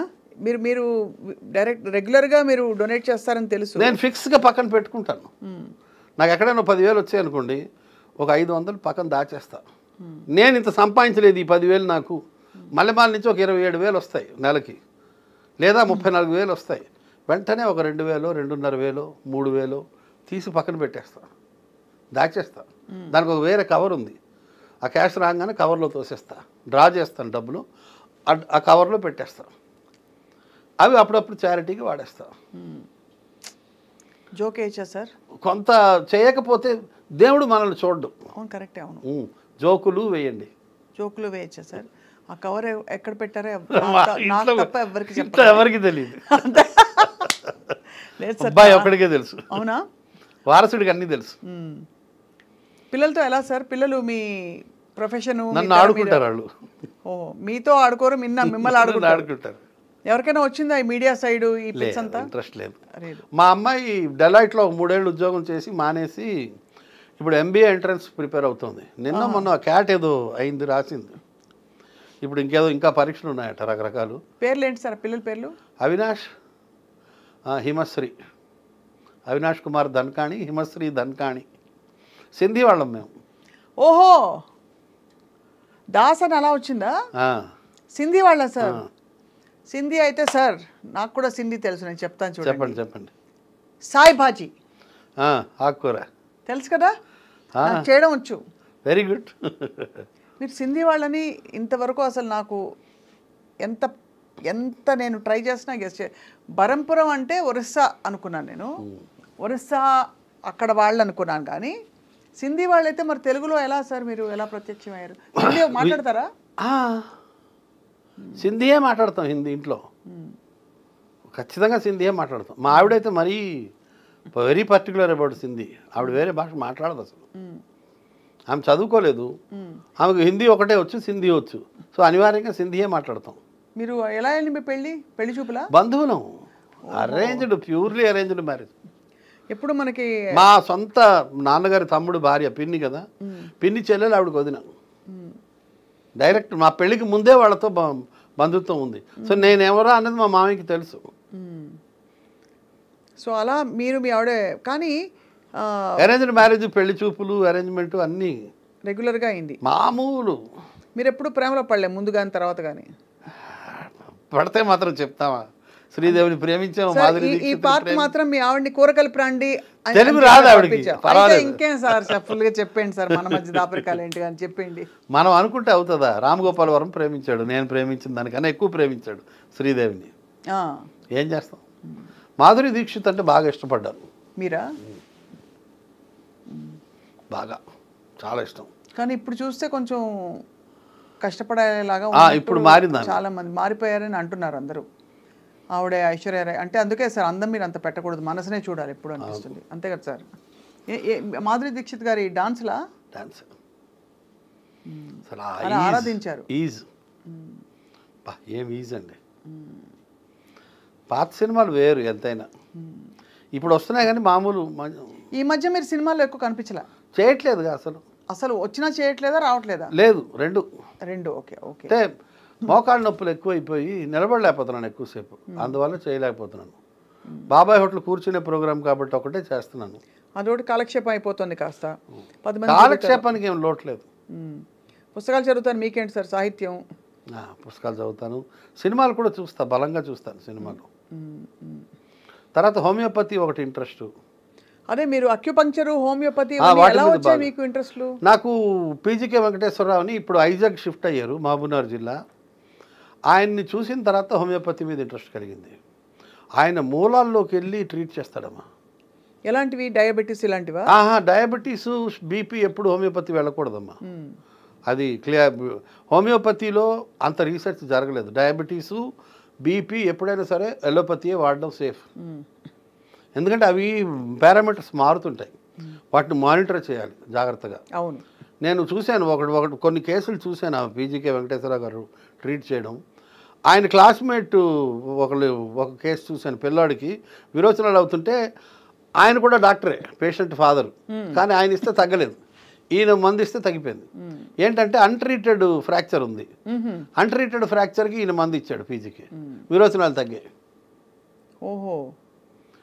తర్వాత ఎగ్జిమా వస్తే ఇంకో కేసులో ఎగ్జిమా వస్తే ఒక మనిషికి తగ్గకపోతే అతను డాక్టర్ అయ్యి ఉండి ఎగ్జిమా మందులన్నీ వాడాడు, తగ్గలేదు. కానీ ఈయన చూసి మందులు ఇచ్చాడు, తగ్గిపోయింది. ఆయన ఏదో మెలాంకలీలో ఉన్నాడు, అతని తల్లిపోయి చాలా బాధలో ఉన్నాడు పేషెంట్, ఆ మందు ఇచ్చాడు. యాసిడ్ ఫాస్ అని ఒక మందు ఉంది హోమియోపతిలో. అవును తెలుసుగా. Melancholy after the death of an intimate person లక్షణం. వెంటనే క్షణాల్లో గంటల్లో తగ్గిపోయింది ఆయనకి ఎగ్జిమా, డ్రై అయిపోయింది. ఆయన ఎక్కడ ఉంటారు సార్ ఇప్పుడు? ఐజా అనే విలేజ్లో ఉంటున్నారు మహబూబ్నగర్ జిల్లా. ఈ 70+ జీనియస్ ఆయన. అసలు ఇలాంటివి ఎన్నో కేసులు ఆయన చేస్తుంటారు, సాల్వ్ చేశారు. బ్యూటిఫుల్. కాంప్లికేటెడ్ డిప్రెషన్కి మంచి మందులు ఇస్తాడు ఆయన. మనుషులు డిప్రెషన్లో మానసిక. ఎల్లోపతిలో మళ్ళీ రీసెర్చ్ అంత లేదు, హోమియోపతిలో రీసెర్చ్ ఉంది డిప్రెషన్కి. ఆక్యుపంచర్లో కూడా మంచి మందులు ఉన్నాయమ్మా. నేను చూస్తున్నాను ఈ మధ్య ఆక్యుపంచరు. నాకు ఒక ఫ్రెండ్ ఉన్నారు డాక్టర్ సుజోగ్ సుధాకర్ అని. వాళ్ళకి ఇన్స్టిట్యూట్ కూడా ఉంది, cosmic institute of acupuncture and naturopathy. ఆయన్ని కూడా చూశాను. చాలా కాలంగా ఉన్న మజిల్ పెయిన్స్, కాళ్ళ పెయిన్స్ కొంతమందికి భలే తగ్గించాడు ఆయన. హోమియోపతి ఎలోపతి వాళ్ళు రిజెక్ట్ చేసేసి ఇంకా మీరు వెళ్ళిపోండి, ఎన్ని సర్జరీలు చేసినా బాగుపడదు అన్న కేసుని ఒకటి చూశాను. ఆయన నడిపించాడు. ఒక 10-12 ఏళ్ల పిల్లకి మొత్తం జుట్టు తెల్లబడిపోతే బ్లాక్ చేశాడు ఆయన. అయ్య బాబాయ్, సూదులు గుచ్చి సరిపోయాను నేను. అవును, no medicine, no chemical, nothing. Just mind మీద ఒక 4-5 సూదులు గుచ్చడం, మళ్ళీ వారం రా అనడం. వైట్ గ్రే అయిపోయిన హెయిర్ బ్లాక్ చేశాడు ఆయన. సుధాకర్ ఆయన గాంధీనగర్లో ఉంటాడు ఆయన. న్యాచురోపతి కూడా అద్భుతమైన, అదే ఆక్యుపంచర్ కూడా అద్భుతమైన. ఆయన భలే చెప్తాడు ఆయన. అసలు సీజనల్ ఫ్రూట్స్ తినాలి అంటాడు షుగర్ పేషెంట్లు కూడా. అది న్యాచురోపతి వాళ్ళు. మన ఎలోపతి డాక్టర్లు ఏమో షుగర్ ఉన్నవాడు అసలు అరటిపండు తినకూడదు, ఒక పావు అరటిపండు తినాలి, అరటిపండు తినాలి అని నోరు కట్టేస్తారు. ఆయన లేదు, తింటే మంచిది, మామిడిపండు సీజన్లో మామిడిపండు తినండి మంచిది అంటాడు ఆయన. బాగుంది సార్. అయితే వీళ్ళిద్దరు మీ ఫ్రెండ్సా? బాగా. వీళ్ళందరినీ దగ్గరగా చూశాను నేను, కేసులు డీల్ చేయడం. అసలు అబ్బో, ఈ సోరియాసిస్ తగ్గదు. అవును. ఒక రిటైర్డ్ ఇంజనీర్కి డాక్టర్ పీజీకే వెంకటేశ్వర తగ్గించాడు. తగ్గిస్తే ఆయన బాగా డబ్బు గలడు, రిటైర్డ్ ఇంజనీర్. ఒక స్థలం రాసి ఇచ్చాడు పీజీకేకి. ఓహో, జాక్పాట్ కొట్టేసావు పీజీకే అన్నాను నేను. అంతే కదా. పేటే గౌడే కాకే వెంకటేశ్వరరావు. జాక్పాట్ అంటే స్థలం కొట్టడం ఏంటండి బాబు, స్థలం రావడం ఏంటి అని ఆయన అంటే ఆయన డిసైడ్ అయిపోయాడు. ఆయన పిల్లలందరికీ సెటిల్ చేసినట్టున్నాడు డబ్బులన్నీ. సోరియాసిస్ తగ్గదు అని ఆయన ఫిక్స్ అయిపోయాడు. ఈయన తగ్గించాడు. తప్పకుండా మీ ద్వారా ఈ ఇద్దరు వ్యక్తుల్ని మేము అందరం కలవాలి సార్. కలుద్దాం, ఎంత మాట. కానీ మాకు స్థలాలు లేవని ముందే చెప్పేస్తాం. ఆయన ఫీజు గురించి పెద్ద పట్టించుకోవడం. అవునులేండి, అలాంటి వాళ్ళే ఇలా ఇంత డెడికేటెడ్గా ఉంటారు. ఆయన ఇచ్చింది పుచ్చుకుంటాడు, ఏం మాట్లాడు. చాలా ఎక్సలెంట్. అసలు మా సుధాకర్ అయితే డబ్బులు కూడా అడగడు. అవునా? ఇచ్చేవాళ్ళు ఇస్తారు అంటాడు ఆయన, అంతే. ఇవ్వగలిగే వాళ్ళు ఇస్తారు. దాస్ గారు ఆయన ఎప్పుడు వస్తారు సార్? సుధాకర్ గారు మళ్ళీ ఆయన ఇక్కడే ఉంటారు గాంధీనగర్లో. ఓకే, కావాలంటే ఒక రోజు పిలిపిద్దాం, ఇంటర్వ్యూ చేద్దాం. తప్పకుండా ఇంటర్వ్యూ చేద్దాం. ఆయన ఇంకా తెలుసుకోవాలి అక్యుపంక్చర్ గురించి. నాకు అది ఆశ్చర్యంగా ఉంటుంది. అసలు 2 సూదులు గుచ్చితే మన రాజారామన్ రావు, ఈ కథా రచయిత, ఆయనకు కూడా కాళ్ళు బాగా నొప్పులుంటే అనేక సంవత్సరాలుగా జస్ట్ కొన్ని సూదులతో తగ్గించాడు ఆయన గుచ్చి. సార్ మీరు పాటలు కూడా మీకు ఇష్టం కాబట్టి మీరు పాడితే వింటాను. మీకు కాదు ఇప్పుడు భావయామి విన్నాను. అక్యుపంక్చర్ మీద పాట పాడండి. ఉన్నాయి, నాకు రావు పాడడం. చెప్పండి సార్. నిజంగా గుర్తులేవు పాటలు. గుండు సూది అమ్మో, అంటే మిమ్మల్ని చూస్తే మా అందరికి చమత్కారం వెటకారం అలా ప్రవహిస్తున్నాయి. ఉబికి వస్తుంది. కానీ చాలా రేర్ కాంబినేషన్ కిషోర్ దాస్ గారు. మీరు సమాజం మారిందండి. చెప్పాలంటే నేను గమనిస్తున్నాను మా చిన్నప్పుడు పరిస్థితులకి ఇప్పుడు పరిస్థితులకి. ఇప్పుడు నాకు ఒక 10 మంది బామ్మరుదులు, ఎవరి ఇళ్లలో వాళ్ళే ఉంటున్నారు. ఒక అన్నదమ్ముడి ఇంటికి ఇంకో అన్నదమ్ముల పిల్లలు వెళ్ళట్లా. ఎందుకు అంటే వెళ్ళి నెలల తరబడి సంవత్సరాల తరబడి ఉండడం అన్నది లేదు. నేను మా చిన్నప్పుడు మా నాన్నగారు మా అమ్మ మేము అన్నదమ్ములం ఒక దగ్గర ఉండేవాళ్ళం. మా చిన్నాన్నలు ఇంకో దగ్గర ఇంకో 5 కిలోమీటర్ల దూరంలో ఉండేవారు. మా స్కూల్కి మా చిన్నాన్నీళ్ళ దగ్గర. నేను మా చిన్నాన్న ఇంట్లోనే ఉన్నాను for years, not for days, months, for years. 5 ఏళ్ళలో 7 ఏళ్ళలో వాళ్ళ ఇంట్లో ఉన్నాను నేను. మా చిన్నాన్న విపరీతంగా కొట్టేవాడు, నన్ను చదివించేవాడు. నేను బాగా చదవాలన్నది ఆయనకి లక్ష్యం. మా చిన్నానికి అప్పుడు కొత్తగా పెళ్ళయింది. మా పిన్ని నా బట్టలు ఉతికేది. నాకు అప్పుడు 9-10 ఏళ్ళు. మా పిన్ని అప్పట్లో 18 ఏళ్ళు అంత కొత్తగా పెళ్ళి వచ్చింది. ఏనాడు ఎవడేడు ఏంటి మీ అన్నయ్య కొడుకు నేనెందుకు మోయాలి అని ఏనాడు మా చిన్నాన్నని విసుక్కోలేదు. జఠానంద్ ధన్కాని, భగవాన్ దాస్ ధన్కాని, 2 అన్నదమ్ములు. జఠా చిన్నాన్న నన్ను కొట్టి కొట్టి చదివిస్తే మా పిన్ని అడ్డం పడేది. ఏంటి చంపేస్తావేంటి పిల్లోడిని అనేది. నేను వాళ్ళకి పిల్లలు పుట్టకముందు నేను కొడుకుని. ఇప్పుడు మా అమ్మ నాన్న లేరు, నాకు వాళ్ళే అమ్మ నాన్న. Joint family. ఈరోజు అట్లా లేదు. 10 మంది బామ్మర్దులు, వాళ్ళ పిల్లలు ఒకరింటికి ఒకళ్ళు వెళ్ళట్లేదు. సంవత్సరాల తరబడి ఉండడం ఏంటి, అసలు వారం కూడా ఎవరింట్లో ఎవరు ఉండట్లేదు. మేము ఉన్నాం. నాకు తెలియదు అసలు మా అమ్మ నాన్న ఇంట్లో ఉన్నాం, నేను మా చిన్నాన్న ఇంట్లో అంతకాలం ఉండకూడదు అన్న విషయం నాకు తెలీదు. వాళ్ళు కూడా ఏనాడు ఏ ఒక్కరోజు అబ్జెక్ట్ చేయలే. ఏంటి ఇన్ని రోజులు ఉంటాడని, వీడేంటి ఇక్కడ ఉంటున్నాడని మా పిన్ని ఒక్కరోజు చెప్పలేదు. ఎవరైనా వస్తే ఎప్పుడు వెళ్తారు మళ్ళీ అని అడుగుతారు కదా, అవును ఎన్ని రోజులు అమ్మ ప్రయాణం అని, అంతేనా? మా పిన్ని ఒక్కరోజు మా చిన్నాన్న వదిలేండి, సేమ్ బ్లడ్ పోని, పిన్ని ఒక్కరోజైనా అడిగిందా? లేదే. నువ్వు ఎన్నాడు రా ఇక్కడే ఉండిపోయావు రా, 5 ఏళ్ళు అయిపోయింది పోరా అని ఒక్కరోజైనా అనాలి కదా, అనలే. ఈనాటికి అనదు.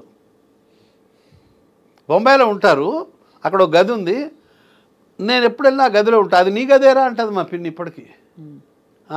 గది నాదే అంటారు. Super sir. ఆ అనుబంధాలు చూసిన తర్వాత ఇప్పుడు మనుషుల్ని చూస్తూ ఉంటే ఎవరి ఆ ఆస్తి మా మామయ్య పోయారు, అత్త పోయింది, వాటాలు వేసేసుకున్నారు, అన్నదమ్ములు పంచేసుకున్నారు, ఎవరు గోల వాళ్ళది, ఎవరి జీవితాలు బతికేస్తున్నారు. మా టైంలో అట్లా లేదు. అంటే సౌకర్యాలు కూడా పెరిగాయి కదా సార్. ఇప్పుడు ఏ మాటకు ఆ మాట ఖర్చులు పెరిగాయి, ఖర్చులు సౌకర్యాలు అన్నీ ఇప్పుడు ఎవరికి వాళ్ళకి తీరికలు లేవు అంతా. ఇప్పుడు ఒక చోటు నుంచి ఇంకో చోటుకి వెళ్ళాలంటే ఇదివరకు ఒక రోజులో మనం ఒక పనే చేసేవాళ్ళం, అది చేస్తే మహా ఘనకార్యం అని ఉండే పరిస్థితులు అలా ఉండేవి అప్పుడు. ఇప్పుడు ఈ తరంలో ఇప్పుడు మేము పరిగెట్టాం అనుకోండి, ఫర్ ఎగ్జాంపుల్ సార్, ఇక్కడ ఒక షూటింగ్ అవుతుంది, అక్కడ ఇది అవుతుంది, ఈ లోపల అక్కడికి వెళ్ళిపోవాలి, ఆ పని చేసేయాలి, ఈ లోపల కూరగాయలు కొనేసుకోవాలి, అన్ని పనులు మల్టీ టాస్కింగ్. ఇది కూడా ఒక కారణం అంటారా? తీరిక లేదు సార్.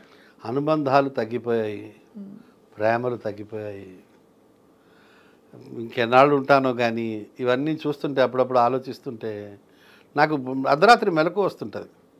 నేను మళ్ళీ లేచి పుస్తకం చదివే లోపల, టీవీ చూసే లోపల కాసేపు ఆలోచిస్తుంటా, ఏం చేస్తున్నాం మనం, ఏం చెయ్యాలి మనం, ఏం చేశాను ఇవాళ, నా వల్ల ఎవరు బాధపడలేదు కదా, నేను ఎవరిని హర్ట్ చేయలేదు కదా. మనం స్పీడ్ మాటల్లో నెమరేసుకుంటా. చాలా చాలా సొసైటీలో డబ్బులు అడిగితే ఎవరికి ఇవ్వట్లేదు. అది చాలా ఆందోళన కలిగిస్తుంది. కొద్దిమంది మా పుట్టగుంట సతీష్ లాంటి వాళ్ళు తప్పిస్తే ఏదైనా అవసరం ఉంటే, సతీష్ గారు చెప్పారు నాకు, ఎప్పుడైనా అవసరం ఉంటే మొహమాట పడద్దు, డబ్బులు కావాలంటే తీసుకో అని. అలా కొద్దిమంది ఉంటారు. నాకు ఇంకో ఫ్రెండ్ కూడా ఉన్నాడు, అంజయ్య అని, అతను కూడా చెప్పాడు 1-2 సార్లు, దాసు ఎప్పుడైనా డబ్బులు అవసరమైతే అడుగు, మొహమాట పడుకో అని. అరుదుగా ఉంటారు. అది తగ్గిపోయింది ఆ సంఖ్య. అవును. ఒకప్పుడు ఎంతెంత డబ్బైనా ఒకళ్ళకొకళ్ళు ఇచ్చి పుచ్చుకునేవాడు, వడ్డీ అన్న ప్రశ్నే లేదు. అదేవిధంగా ప్రేమలు ఉండేవి, అదేవిధంగా హెల్పింగ్ నేచర్ ఉండేది. ఒకళ్ళకొకళ్ళు చాలా విషయాల్లో సహాయపడేవాళ్ళు. మా వీధిలో పెళ్లి జరిగితే, బరంపురంలో ఫస్ట్ మిలిటరీలో నేను ఉండేవాడిని, మా వీధిలో ఒక పెళ్లి జరిగితే మేము యూత్ అంతా ఎవరింట్లో పెళ్లి జరిగినా ఫిక్స్డ్, ఎవరు వడ్డిస్తారు, ఎవరు వంట దగ్గర నిలబడతారు, ఎవరు మార్కెటింగ్ చేస్తారు, ఎవరు ఫలానా కూరగాయలు కొనుక్కొస్తారు, ఎవరు బియ్యం కొనుక్కొస్తాడు, ఎవరు వంటగదిలో ఏ హెల్ప్ చేస్తాడు, మేమంతా కూర్చుని మాట్లాడుకుని డిసైడ్ చేసుకుని ఉండేవాళ్ళం. అస్సలు క్యాటరింగ్ అన్నది మాకు తెలియదు మా వీధిలో. మేము కుర్రాళ్ళమే అప్పట్లో. నాకు 16 ఏళ్ళు ఆ టైంలో సంగతి. వంట బాగా వచ్చి అయితే మీకు? నేను వంటలో కూర్చోను, నేను వడ్డింపు సెక్షన్. నేను చాలా తెలివిగా వడ్డిస్తాను, తక్కువ వడ్డిస్తా. ఎవడైనా ఎక్కువ తింటుంటే ఎక్కువ వేస్తా, లేదా ఎంత అవసరమో అంత అబ్జర్వ్ చేసి వేస్తా. మారు కావాలనుకున్నప్పుడు ఎంత అన్నం ఉంది అనే దాన్ని బట్టి దాన్ని చూసి ఎంత సాంబారు అవసరం ఉంటుందో అంత వేస్తాను. ఎక్కువ వేయను, తక్కువ వేయను. వేసిన తర్వాత ఫేస్ కూడా చూస్తాను నేను, వాడు ఆనందంగా ఉన్నాడా లేదని. కొంచెం ఎక్స్ప్రెషన్ తగ్గిందనుకోండి కొంచెం వేస్తా. ఆ టెక్నిక్ నాకు తెలుసు. ఎవరికి ఏది అవసరమో తల్లిలాగా తెలుసుకోవాలి కదా, అంతే కదా. ఎట్లా ఇవన్నీ అనుభవం మీద పెద్దవాళ్ళు నేర్పారు. మా చిన్నాన్న భగవాన్ దాస్ అని, లాస్ట్ చిన్నాన్న, ఈ టెక్నిక్లన్నీ మా చిన్నాన్న అప్పట్లో నేర్పాడు బరంపూర్లో. ఆయన పెళ్ళిళ్ళు మాస్టర్. పెళ్ళి జరిగిందంటే వీధిలో he use to lead the team. మేమందరూ ఆయన కోడి పిల్లల చుట్టూ చేరేవాళ్ళం. క్యాటరింగ్ లేదు. బ్యూటిఫుల్ మెమరీస్ ఇవన్నీ అసలు. తర్వాత మా సీనియర్లు మాకు ఫలానా పుస్తకం చదువు అని చెప్పేవాడు. రమేష్ రాజు, విజయ్ చంద్ర అని మా సీనియర్లు. మేము వికాసం అనే ఒక సాహితీ సాహితీ సాంస్కృతిక సమాఖ్యలో మా సీనియర్ మెంబర్లు కామేశ్వరరావు గారని. కామేశ్వరరావు గారు అయితే డబ్బులు కూడా ఇచ్చేవారు. ఫలానా బుక్ కొనుక్కొని రమేష్ రాజు డబ్బులు ఇచ్చేవాడు. విజయచంద్ర చెప్పేవాడు, ఫలానా పోయిటరీ చదువు, నీకు పదాలు తెలుస్తాయి, పదాల డెప్త్ తెలుస్తుంది, మంచి పదాలు నేర్చుకుంటావని. వీళ్ళందరూ చెప్పడం వల్ల కామేశ్వరరావు కానీ, రమేష్ రాజు కానీ, విజయచంద్ర కానీ వీళ్ళందరూ ఉండేవారు. వీళ్ళు గైడ్ చేసేవారు. స్వామి గారు అని ఉండేవాడు, బిఎల్ఎన్ స్వామి. వీళ్ళందరూ చెప్పేవారు చదవండి అని. మన మనిషి అనుకునేవాళ్ళు అండి. ఒక మనిషి ఇంకొక మనిషిని తనకి దగ్గరగా తీసుకునేవాడు. ఇప్పుడు అది తగ్గలా? కరెక్టే, తగ్గింది, బాగా తగ్గింది. అనుబంధాలు తగ్గిపోయాయి, నమ్మకాలు తగ్గాయి. మారుతోంది సొసైటీ. మేము అలాగే ఉండిపోయాం. మా అబ్బాయి అంటాడు, నువ్వు ఒక యాంటిక్ పీస్ అంటాడు, నీకు చాలా విషయాలు లోకం మీద తెలియవు అంటుంటాడు. తెలియవేమో. ఇప్పుడు మరి ఇలా బ్రతుకంతా ప్రతి నిమిషం మీ మాటలతో ఇలా సాగుతోంది. ఏంటి మీకు ఏమన్నా ఇంకా ఫలాని ట్రావెల్ చేయాలని కొంతమందికి ఉంటుంది. నేను ఫ్రీక్వెంట్ ట్రావెలర్ని. ఎచ్చటికి ఎచ్చటికి కాదు, అన్ని దేశము విదేశము అన్నీ వెళ్ళొస్తుంటారు. ఇండియాలో కర్ణాటక ఒక్కటే చూడలేదు.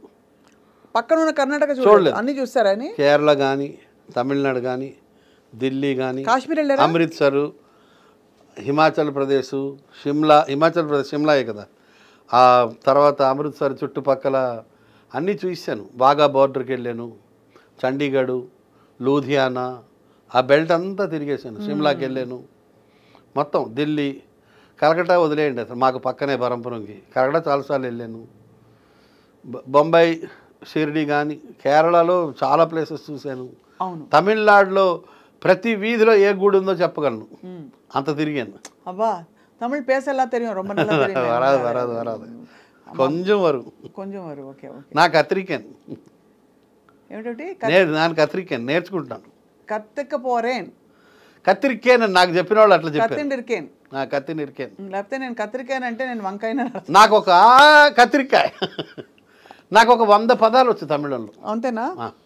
దాదాపు 100 పైన పదాలు తెలుసు, చాలా పదాలు. అయితే మీ ఇంటికి భోజనానికి ఎప్పుడు పిలుస్తాను చెప్పండి సార్. Any time. మీరు ఎనీ టైం. వడ్డింపుల సెక్షన్ అండ్ మంచి శాకాహార భోజనం తినడానికి మీ ఇంటికి వస్తాను. శాకాహారమే ఉండేది అక్కడ. మేడంకి సింధీలో ఏం చెప్పాలి చెప్పండి. ఖాయిందం. అయితే మేడంకి ఖాయిందం, రోటీ ఖాయిందం, రోటీ ఖాయిందం, అది అంతే చాలు అని చెప్పేస్తే అద్భుతంగా ఆ విధంగా నేను. She will be very happy to serve food to someone. Great. She is happy. ఎప్పుడు ఎవరైనా ఇంటికి వస్తే కూడా ఏదో ఒకటి పెడతాది. మా అమ్మ ఆ విషయంలో క్వాలిటీ. మా ఇంట్లో ఎప్పుడూ ఒక రాత్రిపూట అన్నం మిగిలేదు. పొద్దునపూట తాలింపేసి ఎవరో వాళ్ళు తినడం ఇప్పుడు లేదు. మా అమ్మ ఉండగా. అప్పుడు పూర్వం అలా ఉండేవి కదా సార్ పరిస్థితులు. అంటే వంటలు కూడా అలా ఎక్స్పెక్ట్ చేసేవారు ఎవరో వస్తారని. ఎవరో ఒకరు రాకపోకలు కూడా తగ్గిపోయాయి. మీరు అన్నట్టు ఇందాక ఏదో క్యాజువల్గా మనం మాట్లాడడం కానీ వాస్తవమే. ఇదివరకు టైంకి భోజనం టైంకి ఎవరో వచ్చేయడం, ఆగండి అన్నయ్య గారు బియ్యం పడేస్తున్నానని. కానీ శ్రీ మహావిష్ణువు వచ్చాడు అంటారు. నాకు క్లోజ్ ఫ్రెండ్ ఉన్నాడు, సుందరరామ శాస్త్రి అని. వాళ్ళ మమ్మీ నన్ను పెద్ద కొడుకు అంటది. ఆవిడ నేను భోజనం టైంకి వెళ్తే మహావిష్ణువు వచ్చాడు రా అంటది అబ్బాయితో, మా తమ్ముడితో. అది ఆవిడ అసలు ఆవిడ ఆ మాటకి ఎంత ఆనందం. ఆవిడ ఎన్ని 100 సార్లు తిన్నాను నేను వాళ్ళ ఇంట్లో భోజనం, అమ్మ బతికుండగా. ఎప్పుడు భోజనానికి టైంకి కానీ వెళ్ళాను అనుకోండి, ఖచ్చితంగా భోజనం చేయాల్సిందే. అండ్ ఉంటుంది అక్కడ భోజనం. అది ఆశ్చర్యం, ఎప్పుడు ఉంటుంది వాళ్ళ ఇంట్లో భోజనం. నాకు భోజనం పెడతారు. అండ్ ఒక్కరోజు కూడా ఆవిడ ఈడెందుకు వచ్చాడు అన్న ఫీలింగ్ లేదు. చాలా ఆనందంగా పెడతారు ఆవిడ. సుందరరామ శాస్త్రి అని ఎంత ఆనందంగా పెడుతుందంటే అమ్మ భోజనం. బా, సేమ్ క్వాలిటీ వాళ్ళ ఆవిడకి కూడా వచ్చింది. వాళ్ళ అక్క కూతురే, ఆ బ్లడ్డే కదా, ఆ క్వాలిటీ. అన్నం పెట్టడంలో ఆనందం పొందుతారు. ఆ జనరేషన్ వాళ్ళు ఉన్నారు ఇప్పటికీ. ఉన్నారు సార్, ఇప్పటికే ఉన్నారు. ఇప్పుడు యూత్లో కొంచెం ఆ క్వాలిటీస్ మనం ఇన్కల్కేట్ చేయాలి. సాంఘిక జీవనం గురించి మనం కొంచెం పిల్లలకి నేర్పిస్తూ ఉంటే మంచిది. అవును సార్, అది నేర్పాలి. అతి త్వరలో మీరు కొత్త ప్రోగ్రామ్ ఇలా రావాలి. Thank you. కిషోర్ అని. అవును, అంతేనా? ఏదైనా ఒక టాపిక్ తీసుకుని ఇలాంటితోటి మీరు ఇంకా కనిపించాలి, వినిపించాలి, నవ్వించాలి, కవ్వించాలి అని కోరుకుంటున్నాం సార్ కిషోర్ దాస్ గారు. మీ లైఫ్లో ఇన్ని జరిగి మీరు ఇలా ఉన్నారు ఇంత హ్యాపీగా అంటే అది మీ పరిణతికి భగవంతుడి అపారమైన కృపకి ఒక తార్కాణం అని చెప్తూ మీ సమయం కేటాయించి మాకు బోల్డ్ విషయాలు చెప్పినందుకు ధన్యవాదాలు. థ్యాంక్ యూ అమ్మా. ఇక అతి త్వరలో హోమియోపతాయ నమః, అక్యుపంక్చరాయ నమః. అంతే. థ్యాంక్ యూ అమ్మా. Thank you sir.